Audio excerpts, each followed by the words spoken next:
स्वागत है आप सभी का और मैं हूं आपके साथ वक्ता दुबे। शुरुआत छत्तीसगढ़ की खबरों के साथ। रायपुर में राजीव भवन में अखिल भारतीय कांग्रेस कमेटी के महासचिव और एआईसीसी के मीडिया प्रभारी जयराम रमेश ने पत्रकारों से चर्चा करते हुए कहा कि ये चुनाव छत्तीसगढ़ में विधानसभा के लिए चुनाव है, ये राष्ट्रीय चुनाव नहीं है, ये लोकसभा के लिए नहीं है। छत्तीसगढ़ से संबंधित मुद्दों पर लड़ा जाएगा। कांग्रेस पार्टी का ये मानना है जो हमारा चुनावी अभियान है, जो हमारी गारंटी है, हमारे वादे स्थानीय मुद्दों पर केंद्रित हैं। छत्तीसगढ़ की जनता की जो चिंता है, छत्तीसगढ़ की जनता की जो उम्मीदें हैं, उसको हम अपने अभियान के द्वारा दर्शा रहे हैं। भारतीय जनता पार्टी के खिलाफ हम लड़ रहे हैं, लेकिन बीजेपी की रणनीति सिर्फ ध्रुवीकरण की रणनीति है। भाजपा के पास छत्तीसगढ़ में ध्रुवीकरण के अलावा और कोई मुद्दा नहीं है। भाजपा मुद्दा विहीन पार्टी है। प्रधानमंत्री, गृह मंत्री, उत्तर प्रदेश के मुख्यमंत्री आएंगे, असम के मुख्यमंत्री भी आए हैं। उनके भाषणों में केवल एक ही मुद्दा है, ध्रुवीकरण का। आपको याद होगा 16 तारीख को देश के गृह मंत्री छत्तीसगढ़ आए थे,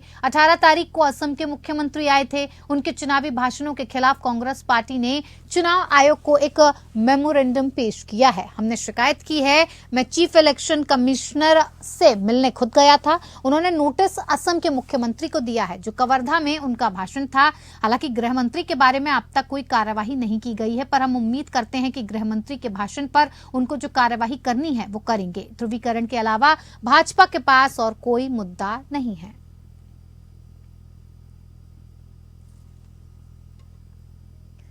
रायपुर पहुंचे कांग्रेस महासचिव केसी वेणुगोपाल ने बैठक की और जिसमें मुख्यमंत्री भूपेश बघेल, छत्तीसगढ़ प्रभारी शैलजा चरणदास महंत, मंत्री शिव डहरिया समेत संगठन और सत्ता से जुड़े लोग शामिल हुए। बैठक के बाद पत्रकारों से चर्चा करते हुए वेणुगोपाल ने कहा कि हमारी स्थिति बहुत अच्छी है, हम सरकार बनाने जा रहे हैं। ये पूछने पर कि कल नाम वापसी का अंतिम दिन है, यदि बागी शांत नहीं होते हैं तो इसका कितना प्रभाव पड़ेगा, इस पर उन्होंने किसी तरह का कोई जवाब नहीं दिया। वो बार बार एक ही बात दोहराते रहे कि यहाँ निर्देश देने नहीं आया, एक नॉर्मल बैठक थी, उसी के लिए आया था। कुछ पार्टीगत बातें थी जो यहाँ के नेताओं को बताना था और हमारी सरकार विधानसभा चुनाव में बनने वाली है। अच्छा रिपोर्ट है, बहुत बढ़िया रिपोर्ट है। हम जीतेंगे, हम गवर्नमेंट बनाएंगे। कल प्रधानमंत्री भी आ रहे हैं छत्तीसगढ़, योगी आदित्यनाथ भी आ रहे हैं। प्रधानमंत्री का रोल उधर है, बीजेपी के लिए, प्रचार के लिए। हम बहुत मेजोरिटी में हम जीते। कल अच्छा वातावरण है। आज के बैठक में क्या पाया? कुछ निर्देश दिए, क्या कुछ कहा है आपने? निर्देश की आवश्यकता नहीं है इधर। हमारा पार्टी बहुत मजबूत है, very strong, we will be. Bharatiya Janata party की राष्ट्रीय उपाध्यक्ष एवं राज्यसभा सांसद सरोज पांडे ने राज्य स्थापना दिवस की बधाई देते हुए कहा कि अटल जी ने छत्तीसगढ़ बनाया और इसे बीजेपी ने ही संवारा है और 5 साल में कांग्रेस की सरकार ने जो विकास अवरुद्ध किया है उसे हमारी सरकार फिर से नए आयाम देगी। भाजपा राष्ट्रीय उपाध्यक्ष राज्यसभा सांसद सरोज पांडे ने यह भी कहा कि आज कांग्रेस के वरिष्ठ नेता जयराम रमेश ने इस बात को स्वीकार किया कि केंद्र सरकार धान खरीदी का 2200 रुपए देती है और केवल 600 रुपए राज्य की सरकार देती है। जयराम रमेश जी को साधुवाद के पात्र हैं। कम से कम सच बोलने की उन्होंने हिम्मत तो दिखाई, लेकिन इस विषय पर मुख्यमंत्री जी से जरूर पूछना चाहते हैं कि वो जो बार बार इस बात को बहुत चिल्लाकर कहते हैं कि केंद्र की सरकार कोई सहयोग नहीं करती। एक तरफ उनके उप मुख्यमंत्री केंद्र की सरकार को सराहते हैं तो दूसरी तरफ मुख्यमंत्री बार बार आरोप लगाते हैं। उप मुख्यमंत्री झूठ बोलते हैं कि मुख्यमंत्री जी झूठ बोलते हैं। दोनों में कोई न कोई जरूर झूठ बोलता है, तो ये तय होना चाहिए कि झूठ कौन बोलता है। कांग्रेस की घोषणाओं संबंधी विज्ञापन पर कटाक्ष करते हुए भाजपा राष्ट्रीय उपाध्यक्ष और राज्यसभा सांसद सरोज पांडे ने कहा कि मुख्यमंत्री भूपेश बघेल जी ने कहा कि हम कर्जा माफ करेंगे। ये घोषणा उनके पूर्व के जन घोषणा पत्र में भी थी। जन घोषणा पत्र में कांग्रेस पार्टी ने कहा है कि वो बातें पूरी नहीं हुई। ये उसका एक जीता जागता उदाहरण है कि आज छत्तीसगढ़ के मुख्यमंत्री जी फिर से कर्ज माफी की बात करते हैं। पिछली बार जो कर्ज माफी की बात उन्होंने कही थी उसमें दीर्घकालिक अल्पकालिक ट्रैक्टर से संबंधित लोन और तो और प्राइवेट लोन की बात भी हुई थी और जिसको मुख्यमंत्री ने माफ नहीं किया। 5 साल बीतने के बाद फिर से मुख्यमंत्री जी एक जुमला फेंकते हैं। विश्वासघात किया, महिलाओं के साथ झूठ बोला, उनके साथ विश्वासघात किया, छत्तीसगढ़ की जनता के साथ छलावा किया। और मैं इस बात को भी कहना चाहती हूँ कि इन्होंने एक विषय और भी कहा है, गरीब परिवारों को 10 लाख और एपीएल परिवारों को 5 लाख तक इलाज की सहायता दी जाएगी।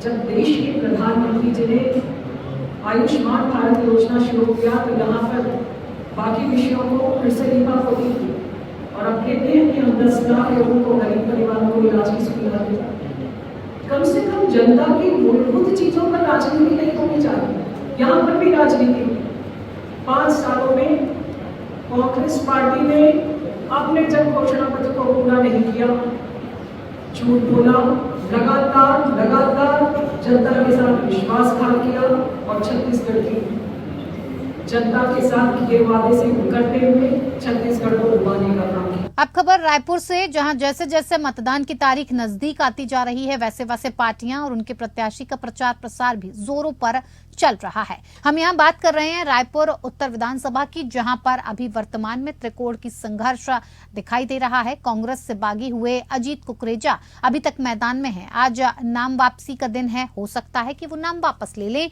या मैदान में डटे रहें। लेकिन सबसे बड़ी बात है कि प्रचार प्रसार के साथ आरोप प्रत्यारोप का दौर भी बहुत तेजी से हो रहा है। कांग्रेस ने भारतीय जनता पार्टी को मुद्दा भिन्न पार्टी करार दे दिया है और भाजपा के उत्तर के प्रत्याशी पुरंदर मिश्रा को बाहरी व्यक्ति बताते हुए कहा कि जिसका जानदारी ही नहीं है वो चुनाव क्या जीतेगा। इस विषय पर पुरंदर मिश्रा ने कहा कि 5 सालों तक पूरे छत्तीसगढ़ में कोई काम नहीं हुआ। उत्तर विधानसभा की बात करें तो विधायक महोदय सिर्फ नमस्ते ही करते रह गए। हम 15 वर्षों के रमन सिंह के विकास कार्य के बलबूते पर मैदान पर खड़े हैं। उत्तर की जनता जानती है कि 15 वर्षों तक जो भाजपा का शासनकाल रहा है उसमें कितना विकास हुआ। 5 वर्षों के कांग्रेस के शासनकाल में जनता को सिर्फ गड्ढे, गंदगी, मच्छर, धूल और नमस्ते यही मिले हैं। और रहा सवाल बाहरी का, तो मैं 40 वर्षों से रायपुर में निवासरत हूं।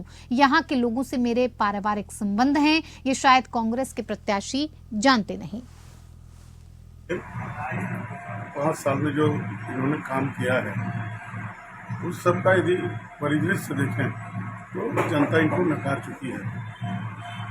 हम 15 साल में जो काम किए उस काम को देख करके लोग का भी पछतावा हुआ है कि हम कहीं न कहीं प्रलोभन में फंस के हमने वोटिंग गलत किया। अब सरकार दूसरा है।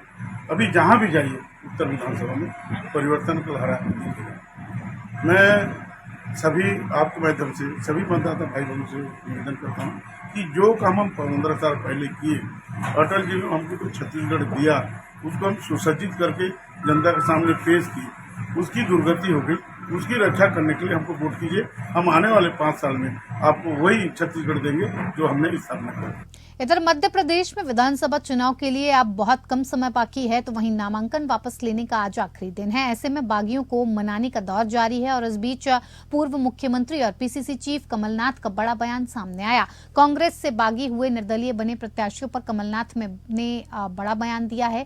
कमलनाथ ने कहा कि जो दुखी थे वो बागी थे, उन सभी से चर्चा हुई है। चर्चा के बाद मुझे पूरा विश्वास है कि वो सब कांग्रेस का जमकर साथ देंगे। मनाने के बाद बहुत सारे निर्दलीय फॉर्म वापस लेंगे। और इस दौरान नाथ ने जय, वीरू और गब्बर के बयान पर जारी सियासत को लेकर कहा कि शोले फिल्म के किरदार पर बीजेपी समेत सीएम शिवराज के आरोप पर कहा, भाजपा अपनी बात करे, हमारी चिंता कम करे।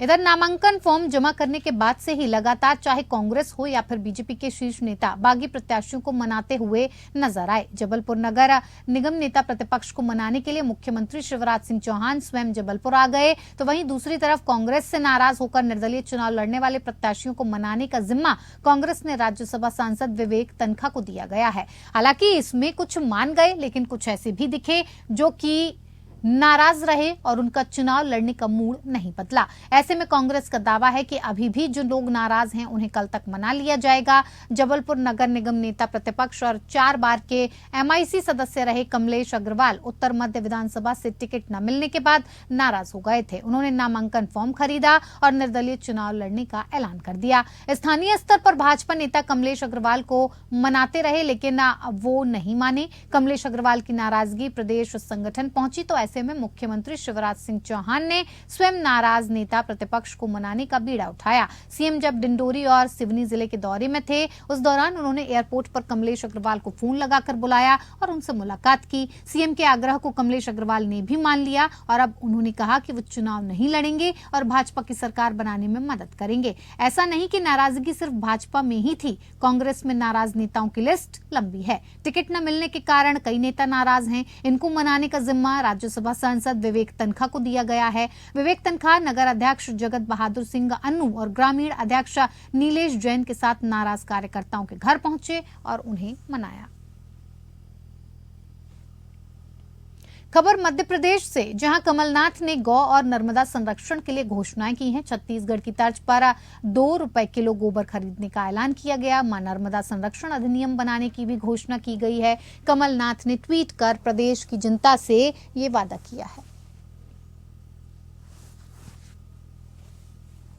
आज केंद्रीय मंत्री ज्योतिरादित्य सिंधिया ने महर पहुंचकर सभा को संबोधित किया। मध्य प्रदेश में चुनावी सरगर्मी तेज हो गई है। केंद्रीय दल पूरी ताकत से भाजपा को विजय दिलाने के लिए कमर कस चुका है। विंध्य में आज केंद्रीय मंत्री ज्योतिरादित्य सिंधिया का आगमन हुआ और उन्होंने बीजेपी के लिए मुसीबत बने नारायण त्रिपाठी के गढ़ महर में भाजपा प्रत्याशी श्रीकांत चतुर्वेदी के लिए सभा को संबोधित किया और लोगों से वोट मांगा। साथ ही सभा में पहुंचे लोगों को मोदी सरकार की उपलब्धियां भी गिनाई गई।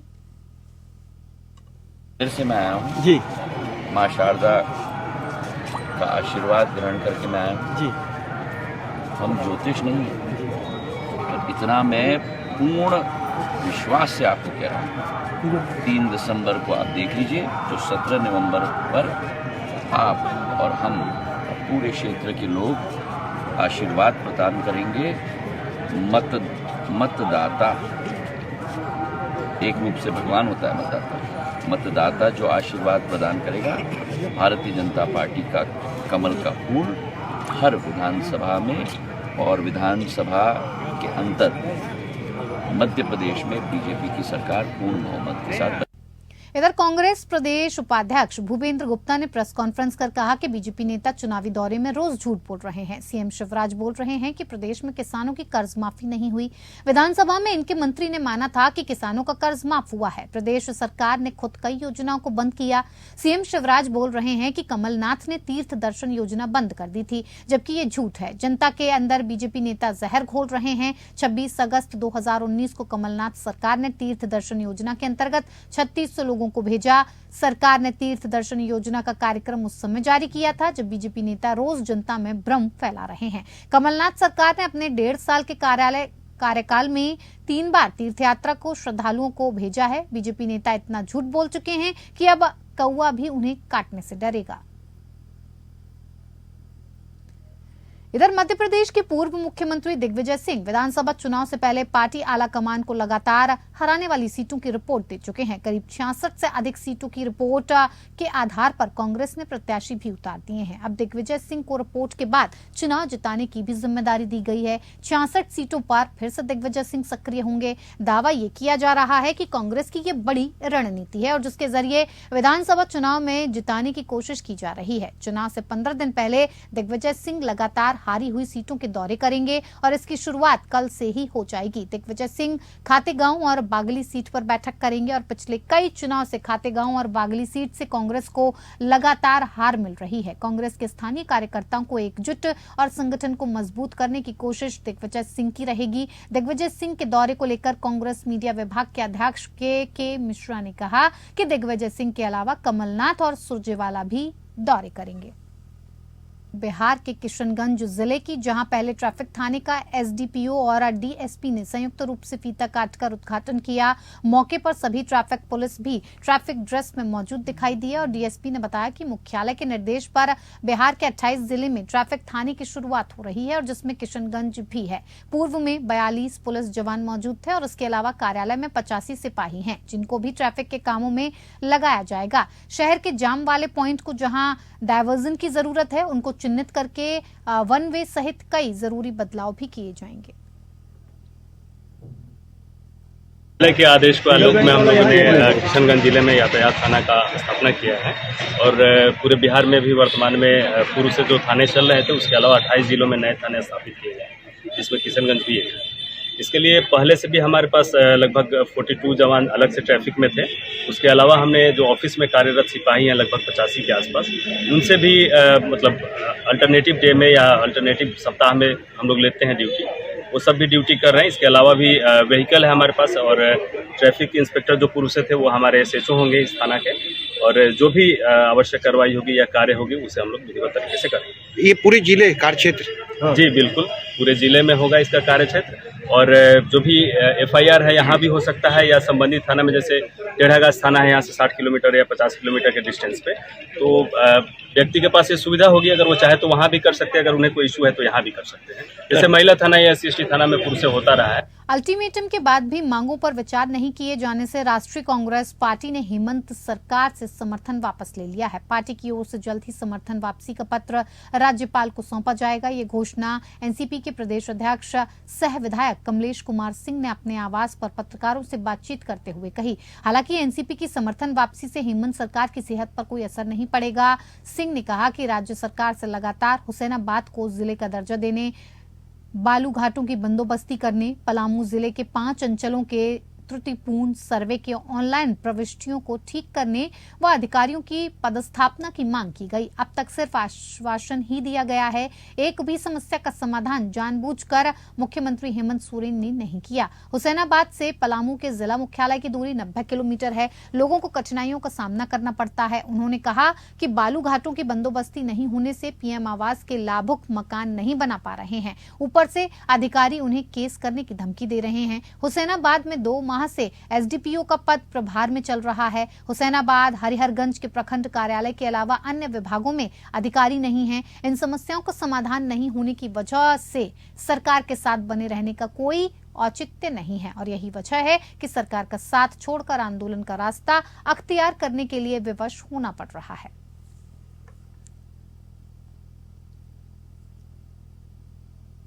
इधर छठ महापर्व को देखते हुए बोकारो जिले के अंतर्गत चास नगर निगम के अपर नगर आयुक्त के निर्देश पर निगम क्षेत्र में सभी छठ घाटों की साफ सफाई शुरू कर दी गई है। कल ही अपर निगम आयुक्त ने सभी छठ घाटों का निरीक्षण कर सफाई कार्य शुरू करने का निर्देश दिया था, और इसका असर आज सुबह से ही देखने को मिला। सभी छठ घाटों में नगर निगम के सफाई मित्र साफ सफाई अभियान में जुटे हुए हैं, और यह अभियान छठ महापर्व तक चलाई जाने की बात कही जा रही है। चास के गरगा नदी हेल्पिंग हैंड्स छठ घाट के नदी किनारे और आसपास की गंदगी को साफ करने में लगे हुए हैं।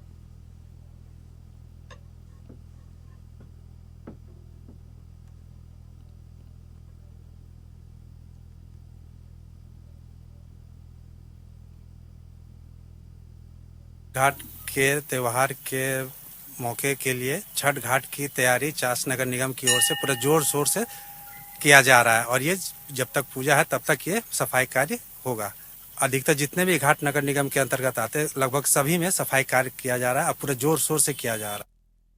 इधर पश्चिम बंगाल के पुरुलिया भाजपा सांसद ज्योतिर्मय सिंह महतो ने मानवता का परिचय देते हुए बोकारो पुरुलिया नेशनल हाईवे में सड़क हादसे का शिकार हुए एक व्यक्ति को अपने वाहन और बॉडीगार्ड के सहारे बोकारो सदर अस्पताल पहुंचाने का काम किया। घायल व्यक्ति का इलाज बोकारो सदर अस्पताल में चल रहा है, जिनकी स्थिति गंभीर बताई जा रही है। सदर अस्पताल के उपाधीक्षक डॉक्टर अरविंद कुमार की माने तो घायल मरीज को रिम्स रांची रेफर किया जा सकता है। जानकारी के मुताबिक पुरुलिया सांसद दिल्ली से बोकारो रेलवे स्टेशन उतरे और उसके बाद अपने निजी वाहन से पुरुलिया जा रहे थे। इसी दौरान नेशनल हाईवे तेलीडीह मोड़ के पास एक व्यक्ति को सड़क की दूसरी तरफ गंभीर अवस्था में पड़ा देखा। सांसद ने मानवता का परिचय देते हुए गाड़ी को रुकवाया और खुद उतरकर पहले घायल व्यक्ति के पास गए। उसके बाद अपने वाहन को घायल व्यक्ति के पास बुलाकर खुद अपने हाथों से अपने सुरक्षा कर्मियों के साथ घायल व्यक्ति को लेकर सदर अस्पताल बोकारो पहुंचे और जहां उन्होंने घायल व्यक्ति का इलाज शुरू करवाया। सदर अस्पताल के उपाधीक्षक से बात की और जरूरत पड़ने पर हायर सेंटर रेफर करने की भी बात कही। जब तक सांसद अस्पताल में मौजूद थे तब तक घायल व्यक्ति कुछ भी बोल नहीं पा रहा था, लेकिन उनके जाने के बाद घायल व्यक्ति ने अपना नाम सुशांत बताया और खुद को पुरुलिया जिले के पुंदाक के श्यामपुर का रहने वाला बताया। सदर अस्पताल के उपाधीक्षक डॉक्टर अरविंद कुमार ने बताया कि घायल व्यक्ति को पुरुलिया के सांसद ने अस्पताल अपने वाहन से पहुंचाने का काम किया है। घायल का इलाज किया जा रहा है। जरूरत पड़ने पर घायल व्यक्ति को रांची रिम्स रेफर किया जाएगा, क्योंकि अस्पताल आने के बाद उसकी स्थिति ठीक नहीं है। माथे पर और शरीर पर कई चोट के निशान भी दिखाई दे रहे हैं। सांसद के इस मानवता की चर्चा लोगों में है। सदर अस्पताल में भी लोग सांसद के इस कार्य की सराहना करते नजर आए। 5 मिनट पहले एक मरीज लाया गया है, जैसा कि शायद पुरुलिया के कोई माननीय सांसद थे, उनके द्वारा उनकी गाड़ी से ही लेके आया गया। मोस्ट संभवतः ये रोड ट्रैफिक एक्सीडेंट का केस है। मरीज अभी कुछ भी बता पाने की हालत में नहीं है कि उनका नाम क्या है या वो कहाँ के रहने वाले हैं। लेकिन भीड़भाड़ था, उतना समय भी मेरे पास नहीं था कि किसी को पूछताछ करूं कि कहाँ के हैं, कौन है, क्योंकि हैवी इंजरी है, माथे में चोट है। इसलिए मुझे लगता है कि पूछताछ से पहले इनको हॉस्पिटल में एडमिट करना चाहिए, इसलिए मैं तुरंत हॉस्पिटल लेके आया। बाकी जानकारी अभी इसके बाद लिया जाएगा, कौन है, कहाँ के हैं, या तो इनको बेहतर ट्रीटमेंट के लिए अगर बाहर ले जाना पड़ेगा तो उसका भी व्यवस्था किया जाएगा। डॉक्टर साहब से मेरा बात भी हुई है।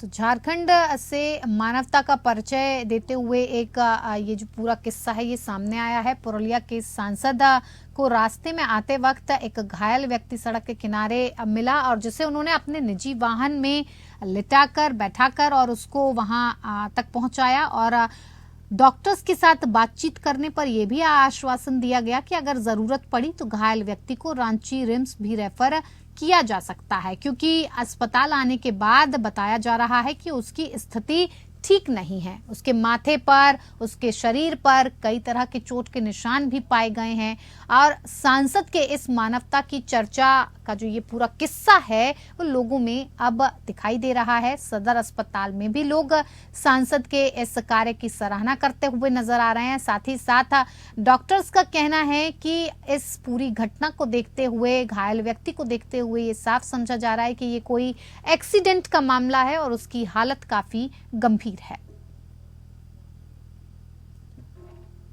क्या कहते हैं विधायक कार्यक्रम के अंतर्गत आज हमारी एपीएन न्यूज की टीम उज्जैन की तहसील नागदा खाचरौद विधानसभा में जा पहुंची और यहां पर कांग्रेस के वर्तमान विधायक दिलीप सिंह गुर्जर का एक तरफा माहौल दिखाई दिया। क्या बूढ़े, क्या जवान, क्या बच्चे, सभी ने दिलीप सिंह गुर्जर की ऐतिहासिक जीत होने की बात कही। इस पूरी खबर को कवरेज करने के लिए जब हमारी टीम नागदा पहुंची तो हमारे संवाददाता राजेंद्र शर्मा ने दिलीप सिंह गुर्जर से क्या कुछ बातें की हैं, आपको दिखाते हैं। नागदा खाचरौद विधानसभा में सशक्त विधायक और अपना प्रभाव रखने वाले हैं। पिछले 30 साल की राजनीति में उन्होंने 4 बार विधायक रह चुके हैं और आज 5वीं बार लड़ रहे हैं चुनाव का।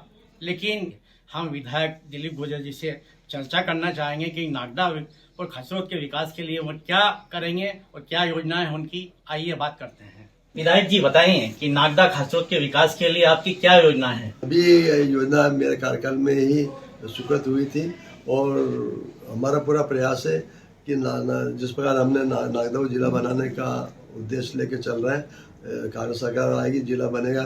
प्रदेश में शिवराज जी एक ऐसे मुख्यमंत्री है जो वर्ष 2013 में नागदा जिला बनाने की घोषणा कर गए, 18 में घोषणा कर गए और 23 में भी कर गए। मतलब 15 नागदा जिला बनाने में 15 साल में नागदा को जिला नहीं बना पाए। कमलनाथ जी से हमने अनुरोध किया, हमने कांग्रेस जनता से वादा करा, उन्होंने तत्काल मंत्रिपरिषद में पास करके गजट नोटिफिकेशन के आदेश करे थे, परंतु सरकार गिरने के कारण हमारा जिला नहीं बन पाया था, गजट नोटिफिकेशन नहीं पाया। तो एक तरफ सीएम 3 बार घोषणा करने के बावजूद जिला नहीं बना पाए 15 साल के अंदर।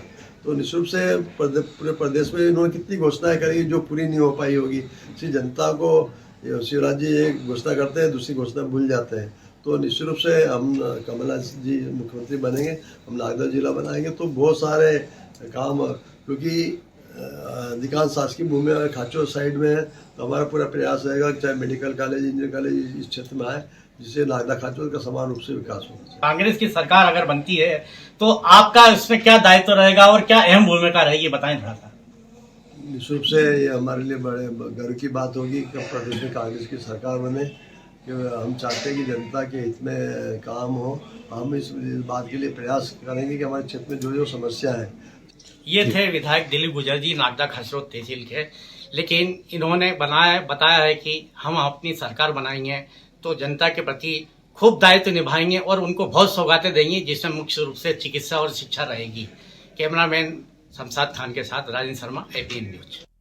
चलिए, स्टेट बुलेटिन में मेरे साथ फिलहाल इतना ही। नमस्कार।